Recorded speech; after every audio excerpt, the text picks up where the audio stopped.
Our friends at Razer shot me out the Kaira Pro Headphones to check out on the PlayStation 5. Now these are the PlayStation 5 of the Kaira Pro. There's also a Kaira Pro model that's specific for Xbox as well. And that one is a little bit less expensive, I noticed, than the PlayStation 5 headphones that they sent me out. These are not inexpensive headphones. They cost more than $200 in Canada and probably right around that $200 mark in the US. So the question is, are the Kaira Pros worth the money, and how do they stack up to, and I brought out some other headphones, to some of the other headphones that I have. And I have to be honest, I don't spend tons and tons of time playing video games with headphones on because I've got a pretty decent surround system in my little gaming nook behind me. I have privacy down here so I can turn it up and never have to worry about it. But I obviously have been testing out all of these things, doing some head-to-head, some literal head-to-head between the Kaira Pro, and I think the most formidable opponent is PlayStation's own Pulse 3D headphones, which Sony sent me out not too long ago to test out as well. I like these a lot. Certainly the improved 3D audio technology in the PlayStation 5 is pretty damn impressive, and it's nice to be able to compare and contrast here. This is considerably more money than the Pulse 3D headphones. The Pulse 3D headphones, though, are in and out of stock all the time, as we know, because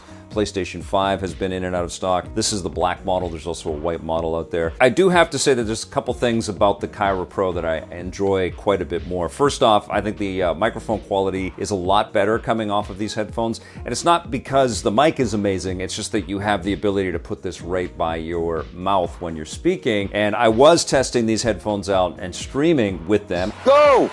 Go! And that one is gone! Yes! Woohoo!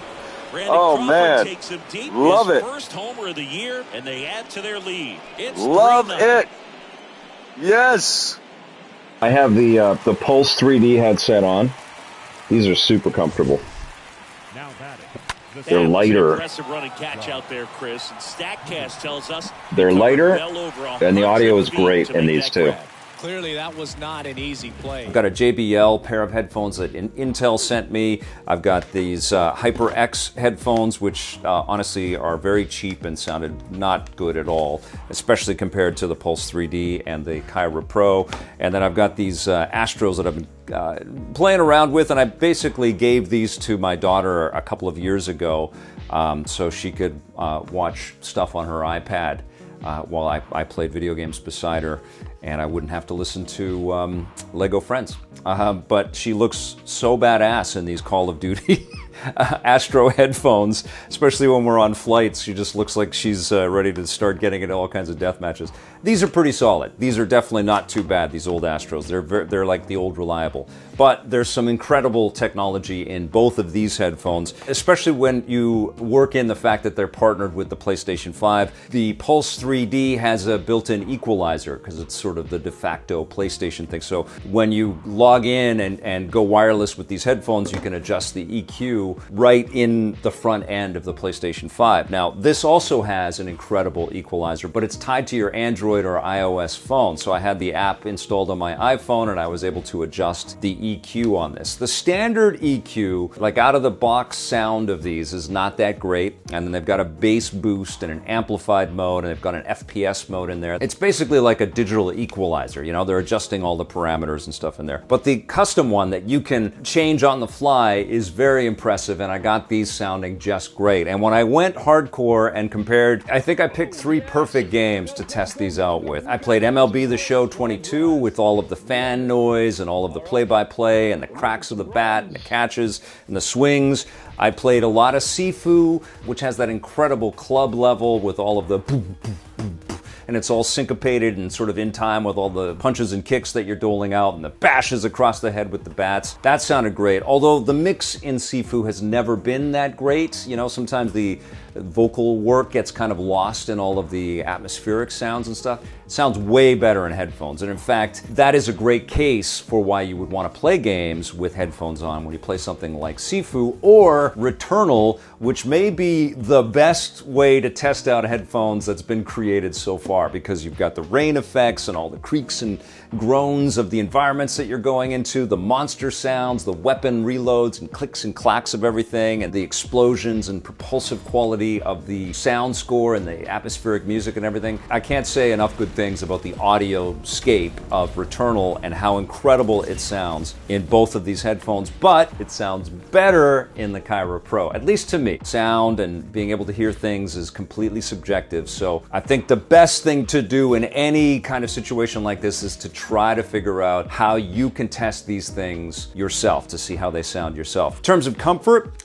these are a little bit heavier than the Pulse 3D. I don't know what the exact weight is in grams, but you're gonna have to kind of test out the headphones that you're looking at and try them on your head, because even if there is a weight that is displayed about these headphones, you know the deal. Once they're on your head for hours and hours, it can feel like they're closing in on your ears. And I have to say, I played lots of stuff with these and I didn't really feel uncomfortable at all. A few hours in, you're gonna feel the heat of something on your head.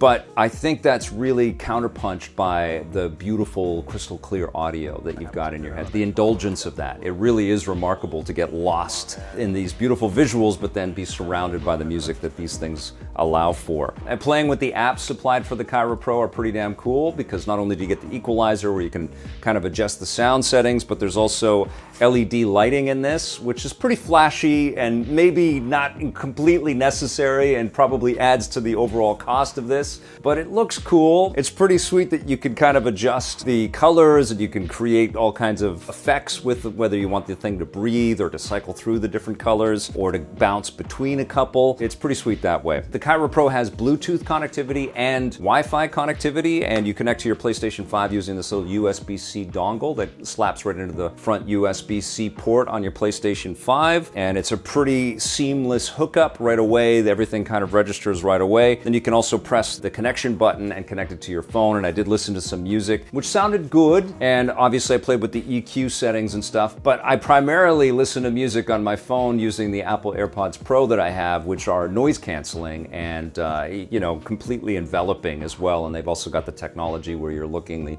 So I kind of preferred the sound that I was getting out of the AirPods Pro in my ears, but it might be because I'm more used to listening to music that way. I was expecting to be transported by these headphones with music, and honestly, I wasn't. I thought they sounded okay, but I know that if you're an audiophile, there are probably headphone brands that you are thinking about that I don't even know what the brand is. You know, you probably had your eye on some amazing headphones that exist out there. I think what you would want these for is to play video games with. This is for the PlayStation 5 player out there, or maybe you play games on your mobile device. These will work great for that, or you play games on your PC or whatever. This is designed for players out there. So it has the USB-C dongle. There's also an extender, so if you want to plug this in to the PlayStation 5 and then extend it out a little bit so it's not directly in the PlayStation 5, you can do that as well. And then there's the charge cable, and it charges through USB-C as well. The charge is actually really, really solid. It doesn't take that long to get a good charge on it. It's going to last you hours and hours. Actually, I didn't use them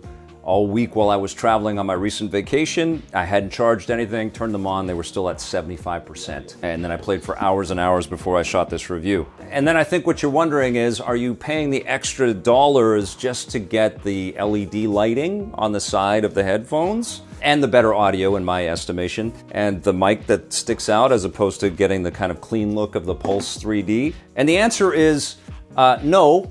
You're also getting some haptics in this, which I think again can be a little annoying for some folks out there or unnecessary for a lot of players out there. But I gotta tell you, man, when I was beating up people in Sifu and I had the haptics going in the club with the music going poof, poof, poof, and there's the little bounce on your ear and the bounce in the DualSense, it felt incredible. And I was not prepared for the transportive kind of quality of being completely consumed by the sound and the concussive hits and the damage I was doling out. It was a great symphony of carnage while I was playing Sifu. And of course I wanted to test that out with when you get the crack of the bat in baseball and you feel it on your head in the haptics. It's insane. And you can dial it down and you can tune it and you can tweak it to, you know, where you want it to be, or turn it right off if you don't want them. But I always wanted them. I thought that it was a great addition to the gameplay. I think it's going to be mileage may vary depending on what you're playing. If you're playing like a super quiet thing, you're probably not going to want to have every footstep boom, boom, boom, boom.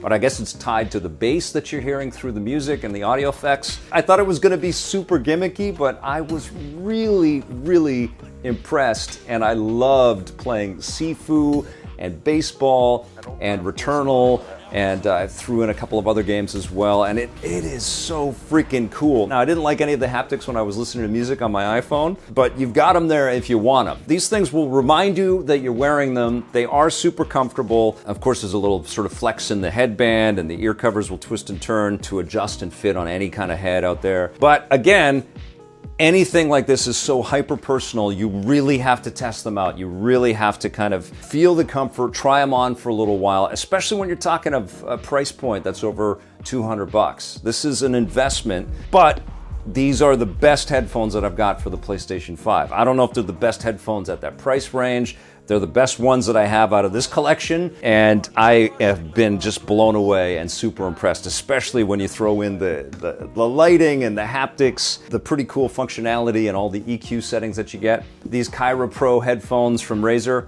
are damn sweet. I'm gonna give them an 8 out of 10.